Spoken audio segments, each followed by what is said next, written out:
قد أفلح المؤمنون الذين هم في صلاتهم خاشعون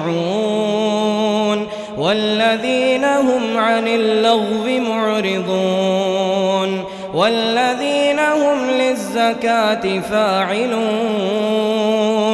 والذين هم لفروجهم حافظون إلا على أزواجهم أو ما ملكت أيمانهم فإنهم غير ملومين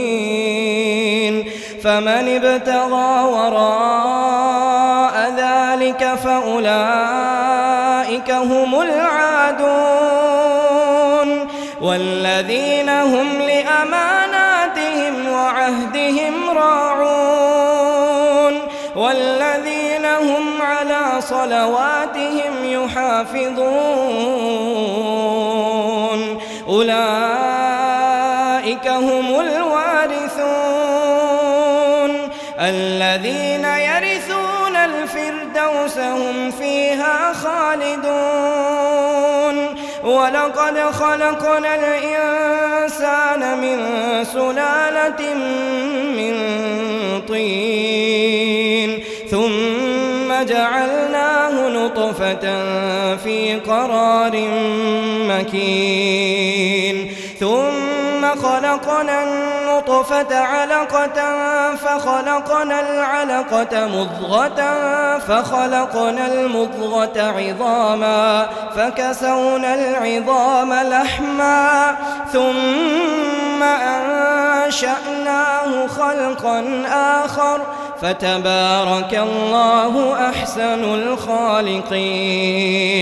ثم إنكم بعد ذلك لميتون ثم إنكم يوم القيامة تبعثون ولقد خلقنا فوقكم 7 طرائق وما كنا عن الخلق غافلين وأنزلنا من السماء ماء بقدر فأسكناه في الأرض وإنا على ذهاب به لقادرون فأنشأنا لكم به جنات من نخيل وأعناب لكم فيها فواكه كثيرة ومنها تأكلون وشجرة تخرج من طور سيناء تنبت بالدهن وصبغ للآكلين وإن لكم في الأنعام لعبرة نسقيكم مما في بطونها ولكم فيها منافع كثيرة ومنها تأكلون